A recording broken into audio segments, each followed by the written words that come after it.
അസ്സലാമു അലൈക്കും വറഹ്മത്തുള്ളാഹി. സൂറത്തുൽ ഹജ്ജിലെ 8 വരെയുള്ള ആയത്തുകളാണ് സൂചിപ്പിച്ചത്. ഇതുവരെയുള്ള ആയത്തുകൾ നമ്മൾ വളരെ സ്ലോ ആയിട്ടാണ് പോകുന്നത്. അത് ഹിഫ്ളാക്കാനും കൂടി വേണ്ടി ഉള്ള എളുപ്പത്തിന് വേണ്ടിയിട്ടാണ് ഈ രൂപത്തിൽ വളരെ സാവകാശമായി പോകുന്നത്. ഓരോ പദങ്ങളും പുതിയ പദങ്ങളൊക്കെ ആ പദങ്ങൾ പുതിയതാണെന്ന ബോധത്തോടു കൂടി തന്നെ അതിന്റെ അർത്ഥം കൂടി മനസ്സിലാക്കണമെന്ന് ഓർപ്പിക്കാൻ. അടുത്ത ഭാഗം സാനിയ ഐതുഫിഹി 9-ാമത്തെ ആയത്താണ്. ثاني عطفه ليضل عن سبيل الله له في الدنيا خزي ونذيقه يوم القيامة عذاب الحريق. ثاني عطفه, സാനി എന്ന് പറഞ്ഞാൽ ചെരിച്ചു പിടിക്കുക എന്നൊക്കെയാണ്. തിരിച്ചു പിടിക്കുക എന്നൊക്കെ വേണമെങ്കിൽ പറയാം. ലിയുളില്ല അൻസ് ഐതുഫിഹി, ഐതുഫ് എന്ന് പറഞ്ഞാൽ ഐതുഫ് ശരിക്കും ചുമല്, ഷോൾഡറിനൊക്കെയാണ്. തോള് എന്നൊക്കെ പറയുമല്ലോ, ഷോൾഡർ, അതിനൊക്കെയാണ് ഐതുഫ് എന്ന് പറയാം. സാനി ഐതുഫിഹി എന്ന് പറഞ്ഞാൽ അഹങ്കാരത്തോടെ കഴുത്ത് തിരിക്കുമല്ലോ, അതിനാണ് പറയാം. കുറേ രൂപത്തിൽ അത് വിശദീകരിക്കാം. ഒന്ന്, നമ്മൾ ആരെയും കാണാതിരിക്കണമെങ്കിൽ തിരിഞ്ഞു പോവുക. പിന്നെ നമ്മൾ ഒരു ഗർവോട് കൂടിയിട്ടുള്ളൊരു തിരിക്കൽ, നമുക്കത് വലിയ കാര്യമൊന്നുമല്ല, എന്നോട് പറയാൻ, ഓനാര എന്നോട് പറയാൻ, അല്ലേ? ആ രൂപത്തിൽ അഹങ്കാരത്തോടെ തിരിക്കുന്നതിന് സാനി ഐതുഫിഹി എന്ന് പറയാം. നമുക്ക് പിന്നീട് വിശദീകരിക്കാം. സാനി ഐതുഫിഹി, അഹങ്കാരത്തോടെ കഴുത്ത് തിരിക്കുക. ലിയുളില്ല അൻ സബീലില്ല, അല്ലല്ല യുള്ളില്ലു നമുക്ക് പദം അറിയാലോ.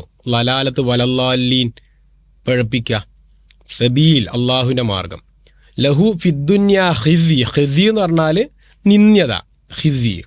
വനുദീഖുഹു യൗമൽ ഖിയാമ, നുദീഖുഹു എന്ന് പറഞ്ഞാൽ ആസ്വദിപ്പിക്കുക, അനുഭവിപ്പിക്കുക. അദാബൽ ഹരീഖ്, ഹരീഖ് എന്ന് പറഞ്ഞാൽ ജ്വാല, കരിച്ചു കളയുന്നത്, അഗ്നി എന്നൊക്കെ ഹരീഖിന് പറയാറുണ്ട്. അപ്പോൾ സാനിയ ഐതുഫിഹി, അങ്ങനെ ചില ആളുകളുടെ സ്വഭാവം, സാനിയ ഐതുഫിഹി, ചില ആളുകളുടെ സ്വഭാവം എന്ന് പറഞ്ഞാൽ അവരെന്ത് ചെയ്യുന്ന, അവർ മുഖം തിരിച്ചു കളയും എന്നാണ്, കഴുത്ത് തിരിച്ചു കളയും. അപ്പോൾ എന്തിനാണ് അവർ അങ്ങനെ ചെയ്യുന്നത് എന്നാണ്. ലിയുളില്ല അൻ സബീലില്ലാ, എന്തിനാ? അള്ളാഹുവിന്റെ മാർഗത്തിൽ നിന്നും ജനങ്ങളെ തെറ്റിക്കാനാണ്, പിഴപ്പിച്ചു കളയാനാണ്. അപ്പോൾ അവരുടെ സ്വഭാവം അങ്ങനെ കഴുത്ത് തിരിച്ചളയുക, അഹങ്കാരത്തോടെ കഴുത്ത് തിരിക്കുക. അത് എന്തിന്? ലിയുളില്ല അൻ സബീലില്ലാഹി, അള്ളാഹുവിന്റെ മാർഗത്തിൽ പിഴപ്പിക്കുവാൻ, ജനങ്ങളെ തെറ്റിക്കാൻ. അങ്ങനെയുള്ളവർക്ക് അങ്ങനെ രക്ഷപ്പെടുന്നു വിചാരിക്കണ്ട. ലഹു ഫിദ്ദുന്യ ഖിസി, ദുന്യാവിൽ തന്നെ അവർക്ക് നിന്ദതയുണ്ടാവും. ലഹു ഫിദ്ദുന്യ ഖിസി, ദുന്യാവിൽ തന്നെ അവർ അനുഭവിക്കുന്നതാണ്, ദുന്യാവിൽ തന്നെ നിന്ദതയുണ്ടാവും. വനുദീഖുഹു യൗമൽ ഖിയാമ, മാത്രല്ല പരലോകത്തിൽ അവർ ഒന്നുകൂടി അനുഭവിക്കും. എന്ത്? അദാബൽ ഹരീഖ്, കരിച്ചു കളയുന്ന, വേദനയേറിയ, ചുട്ടരിക്കുന്ന, ചുട്ടുകരിക്കുന്ന, കത്തിച്ചാമ്പലാക്കുന്ന ശിക്ഷ അവർ അനുഭവിക്കും. അപ്പോൾ ഇങ്ങനെ ഇത് ഇവിടെ ഒരു രസാന്ന് വിചാരിക്കും. ഓരോരുത്തർ തെറ്റിക്കുക, പഴപ്പിക്കുക, ഓരോരുത്തർ ഇടങ്ങാറാക്കുക, ശല്യപ്പെടുത്തുക, ഇതൊക്കെ ഒരു രസാന്ന് തോന്നുന്നുണ്ടാവും. പക്ഷെ ദുന്യാവിൽ തന്നെ അവർ അനുഭവിക്കും, ദുന്യാവിൽ തന്നെ അതിന് നിന്ദ്യത ഉണ്ടാവും. പരലോകത്താണെങ്കിൽ കഠിനമായ ശിക്ഷയുമാണ് എന്നാണ്.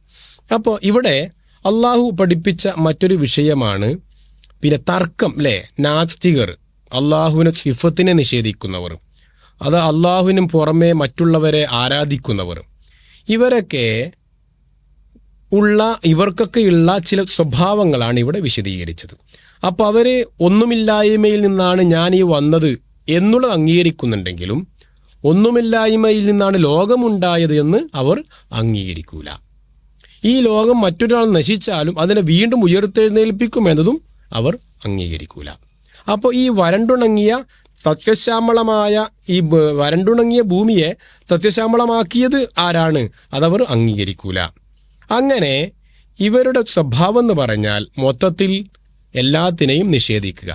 അവർക്ക് ഇൽമുമില്ല, ഹിദായത്തുമില്ല, കിതാബും കിട്ടിയിട്ടില്ല എന്ന് ഖുർആൻ പഠിപ്പിക്കണം. എന്നിട്ട് അള്ളാഹു അതിനുശേഷമാണ് ഇവിടെ പറഞ്ഞത് ഇവർക്ക് ശിക്ഷയുണ്ടാകും. ശിക്ഷ എന്തുകൊണ്ടാ? ഇവർ അഹങ്കാരം കാണിച്ചത് കൊണ്ടാണ്. എന്തുകൊണ്ടാണ് ശിക്ഷത്? ഇവരുടെ അഹന്ത കാരണമാണ് എന്ന് മാത്രമല്ല, വിശുദ്ധ ഖുർആൻ അതൊന്നുകൂടി പഠിപ്പിക്കാൻ ദാലിക ബിമാ ഖദ്ദമത് യദാക്, ദാലിക ബിമാ ഖദ്ദമത് യദാക് വഅന്ന അല്ലാഹ ലൈസ ബിളല്ലാമിൽ അബീദ്. അങ്ങനെ ആ മനുഷ്യന്, ഈ അഹങ്കാരികൾക്ക് ദാലിക അത്, ഏത്, ഈ രൂപത്തിൽ ഖിസ്യ് പറഞ്ഞല്ലോ, അങ്ങനെ അവർക്കത് കിട്ടുവാനുള്ള കാരണം ബിമാ ഖദ്ദമത് യദാക്, മുന്നേ ചെയ്തു വെച്ചതാണ്. മുമ്പേ ചെയ്തതിന് അനുഭവിക്കണമല്ലോ അല്ലേ? മുമ്പേ ചെയ്തു വെച്ചതിനാണ് അവർക്ക് ഈ രൂപത്തിൽ അനുഭവിക്കുന്നത്. വ അന്നല്ലാഹ ലൈസ ബിളല്ലാമിൻ ലിൽ അബീദ്, തീർച്ചയായും അള്ളാഹു ലല്ലാം, ലല്ലാം എന്നുള്ള പദം എന്താ? അനീതി, അക്രമം, അന്യായം എന്നൊക്കെ പറയാം. ലുൽമ് എന്ന് പറയാറുണ്ടല്ലോ, ലുൽമ് അല്ലേ? ലല്ലാമിൻ ലിൽ അബീദ്, അബീദ് എന്ന് പറഞ്ഞ അടിമകളോട്, ലല്ലാമിൻ ലിൽ അബീദ്, തീർച്ചയായും വ അന്നല്ലാഹ, തീർച്ചയായും അള്ളാഹു ലൈസ ബി ലല്ലാമിൻ ലിൽ അബീദ്, അവന്റെ അടിമകളോട് ഒരു അനീതിയും കാണിക്കുകയില്ല. അപ്പൊ ദാലിക ബിമാ ഖദ്ദമത് യദാക്, മുമ്പ് ചെയ്തു വെച്ചിട്ടുള്ളത് കാരണമാണ് ഈ കാര്യങ്ങൾ. ഏത്? ഖിസ്യുൻ ഫിദ്ദുന്യാ വനുദീഖുഹു യൗമൽ ഖിയാമ എന്ന് പറഞ്ഞല്ലോ. ഖിയാമത്ത് നാളിലും നാം അവരെ അനുഭവിപ്പിക്കും, ദുന്യാവിലും നിന്ദ്യത അനുഭവിപ്പിക്കും.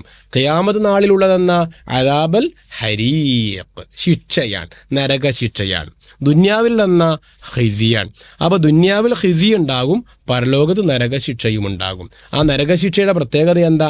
കാലാകാലമായിരിക്കും. അത് കാലേ കൂട്ടി അള്ളാഹു തീരുമാനിച്ചു, നിർണയിച്ചു വെച്ചതുമാണ് എന്ന് പറഞ്ഞു. അതിന്റെ കാരണം ദാലിക ബിമാ ഖദ്ദമത് യദാക, നിങ്ങളുടെ കൈകൾ പ്രവർത്തിച്ചത് കാരണം തന്നെയാണ്. അതിന് കാരണക്കാർ നിങ്ങൾ തന്നെയാണ്. വ അന്നല്ലാഹ ലൈസ ബിളല്ലാമിൻ ലിൽ അബീദ്, അള്ളാഹു അവന്റെ അടിമകളോട് ഒരിക്കലും അനീതി കാണിക്കുന്നവനല്ല എന്നാണ്. ഇത്രയും കാര്യങ്ങളാണ് ഈ 10 വരെയുള്ള ആയത്തുകളിലൂടെ നമുക്ക് മനസ്സിലാക്കുവാനുള്ളത്. അള്ളാഹു കൂടുതൽ പഠിക്കുവാനുള്ള തൗഫീഖ് നമുക്ക് നൽകുമാറാവട്ടെ. അസ്സലാമു അലൈക്കും.